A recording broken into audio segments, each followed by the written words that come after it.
துர்தரன்னு சொல்லி அம்பாளும் மகிஷாசுரனும் சண்டை போடுறது ஒரு அசுர பைய நடுப்புற வந்து அம்பாளோட யுத்தம் பண்ணினான். மத்தியே துர்தராகத்ய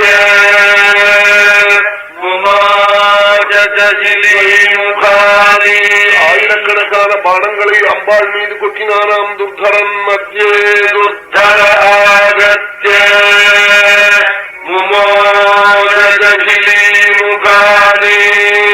ததோ பகவதி க்ருத்தா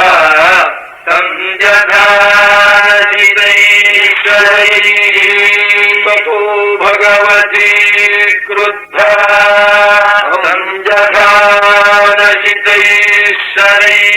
அம்பாளுக்கு பரம கோபம் வந்து ஒத்தனோட சண்டை போட்டு நடுப்புற வந்து பூந்து இந்த பய அடிச்சான். உண்மையான பலமானங்கள்னாலே அம்பாள் கோபம் கொண்டு துர்தர வதம் பண்ணினாலாம். ததோ பகவதி க்ருத்தா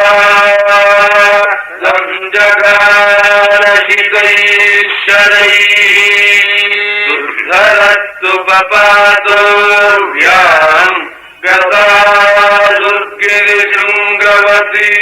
பெரிய மலையனுடைய சிகரம் கீழே விழடா போல துர்தரன் கீழே விழுந்தானா உயிர் போய் அப்படி விழுந்தானாம். துர்தரத்து பபாதோர்யாம்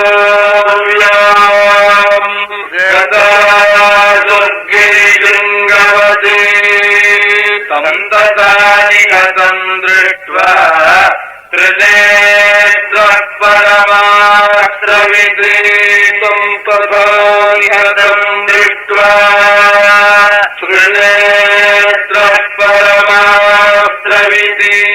திரிநேத்ரன்னூர் அசுரன் இது மாதிரி துர்தரன் அம்பாள் வதம் பண்ண உடனே கோபம் கொண்டு அவன் வந்து நடுப்புற அம்பாளோட யுத்தம் பண்ண ஆரம்பிச்சானா. திரிசூலேனத்ரிநேத்ரந்து ஜகாம ஜகதம்பிகா. திரிசூலத்தாலே ருஜான்னு பேரு திரிசூலத்துக்கு கணபதி மந்திரத்துல ருஜான்னு தியான ஸ்லோகத்துல வரும். அது என்னன்னு புரியாம சிரமப்படுவாள். அதுக்கு திரிசூலம்னு அர்த்தம். மகாகணபதி கையில் திரிசூலம் வச்சுருக்காளாம் பக்தாளை ரட்சிக்கிறதுக்காக. சண்டி கலவு சண்டி விநாயகம் உடனே கஷ்டத்தை போக்குறது கணபதியும் அம்பாளுமா. அதனால கணபதி ஹோமம் அம்பாளுடைய ஹோமம் சதச்சண்டி சஹஸ்ர சண்டி கோட்டி ஹோமம் இதெல்லாம் பெரியவாள்லாம் பண்றாள் வருமா அம்பாளுக்கு. உடனே கஷ்டத்தை நீக்குவாள். நாம பாக்கி தேவத்தைன்னா நாளானதுக்கு அப்புறம் ஆயுர்வேத மருந்து மாதிரி ஆயுர்வேத மருந்து சாப்பிட்டா அப்படி நாளளவுல க்ஷேமத்தை கொடுத்துட்டே இருக்கும். அது இங்கிலீஷ் மருந்து உடனே தலைவலியை போக்குறது. அப்புறம் வைத்தூலி வந்தாலும் வரும், அது வேற விஷயம். அன்னைக்கு போது வரும்போது தலைவலியை உடனே போக்குறது. அது மாதிரி இது உடனே க்ஷேமத்தை கொடுக்குற தேவதை கணபதி அம்பாள் தான். அதனால அம்பாள் திரிசூலம்னு கணபதி வச்சிருக்காராம். திரிசூலத்தாலே திரிநேத்திரன வதம் பண்ணினாலாம் ஜெகதம்பிகே. திரிநேத்ரஞ்சகான ஜகதம்சூலேன திரிநேத்ரம் ஜகான ஜகதம்பிகா அந்தகத்வா ஜகாமாசு ஹரம் திருஷ்ட்வா திரிலோச்சனம். திரிலோச்சனே அம்பாள் வதம் பண்ணத்தை பார்த்துவிட்டு அந்தகன்னூர் அசுரப்பெயர் ஓடி வந்தானாம். அந்தகத்வா ஜகாமாசு ஹரம் திருஷ்ட்வா திரிலோச்சனம் கதயாலோகமய்யாசு சிம்மம் விவ்யாதமஸ்தகே.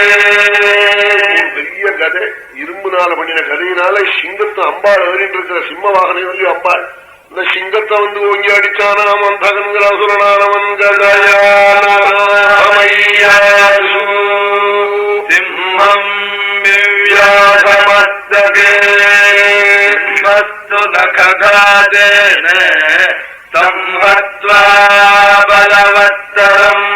சிங்கம் உடனே என்ன பண்ணிட்டு தன் தலையில அடிச்ச உடனே அம்பாளுடைய வாகனம் அந்த அந்தகனை தன்னுடைய நகத்தாலேயே பூரி தூளா அப்படி ஆமா அப்படி தூள் தூளா பண்ணி சாப்பிட்டுட்டான்.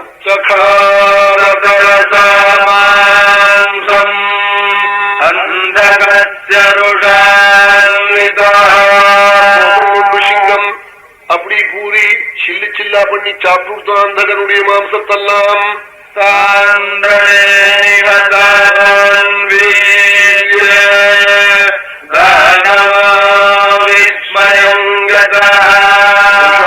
பார்த்தா இப்படி அந்தகன், திரிநேத்திரன், துர்தகன் முதலிய பெரிய பெரிய ஆட்களை எல்லாம் அம்பாள் வசம் பண்றத பார்த்து மகிஷாசுரனே ஆச்சரியப்பட்டான். இப்படி கூட ஒரு வீரியம் உள்ள ஒரு ஸ்திரீ உலகத்துல இருப்படா? நாம் தெரியாதனமா பிரம்மாவை வரம் கேட்கிற போது புருஷாள்னாலே எனக்கு சாவுதவாதுன்னு கேட்டேன்னு போராத காலம் வாயில எப்படி வந்து பாருவா?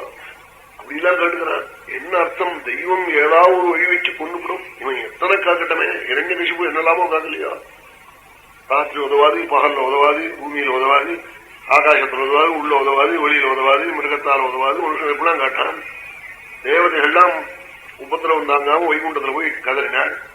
நான் நிகிரகம் பண்றேன் போங்கோன்றாள். எனக்கு பயமா, எங்களுக்கு பயமா இருக்கேன். ஏன்னால் பிரம்மா வரணை கொடுத்திருக்கானே, அவன் பிரம்மா கொடுத்த வரனை பார்த்தா அவனுக்கு ஷாவே இல்லைன்னு தோன்றுதேன்னாள். அவன் காட்ட வரனுக்கு உட்படாத ரூபமே கிடையாதுன்னு காட்டாள். சுவாமி எங்களுக்கு தெரியலேன்னாள். எனக்கு தெரியும் நாள் சுவாமி. அப்படி இருக்கும் 100 நாள் மறுபடியும். உடனே நான் அந்த ரூபத்தை காட்டுறேன், இதை போய் வெளியில சொல்லாதீங்க. மறுபடியும் அந்த பையன் தபசு பண்ணி இதை வர காக்க ஆரம்பிச்சுடுவான். திருப்பி வெளியில சொல்லாதீங்க தான் சொல்லலேன்னா சாந்த நரசிம்மமாய் கழுத்துக்கு மேல சிம்மம், கழுத்துக்கு கீழே மானுஷமான மூர்த்தி சிரிச்சுண்டு. நாமக்கல்ல பார்த்தா தெரியும், அந்த பெரிய சிம்மத்தினுடைய அடியில ஒரு சிரிச்சுண்டு ஒரு சிம்மம் ஒண்ணு இருக்கும். அது வைகுண்டத்துல தேவதைகளுக்கு தரிசனம் பண்ணி வச்ச ரூபமா. அதை பார்த்து தேவதைகள் ஆச்சரியப்பட்டாளா? அவன் கேட்காது இப்படி ஒரு மூர்த்தி இருக்குன்னு இங்க பார்த்ததுக்கு அப்புறம் தான் தெரிஞ்சதுனாலா? தெய்வத்தை எதிர்க்க யாரால முடியும்? பிரம்மைவ பூதானாம் ஜேஷ்டம்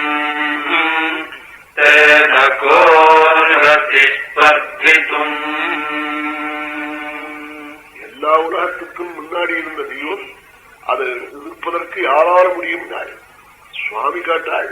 ராமன் லட்சுமணனே, லட்சுமணா தெய்வத்தை போய் நீ புரிஞ்சுக்கலையே? நீ கஷ்டித் தெய்வேன சௌமித்ரே யோத்வமுத்ஸஹதே புமானே. ஒரு மனிதன் தெய்வத்தை எதிர்க்க முடியுமான்னாள். தெய்வத்தை எதிர்த்தா என்னன்னாள்? அனசாவகந்தி கேக. கடைசியில அவனுடைய நிலை முனிசிபாலிட்டி வண்டியில தான் போகும்.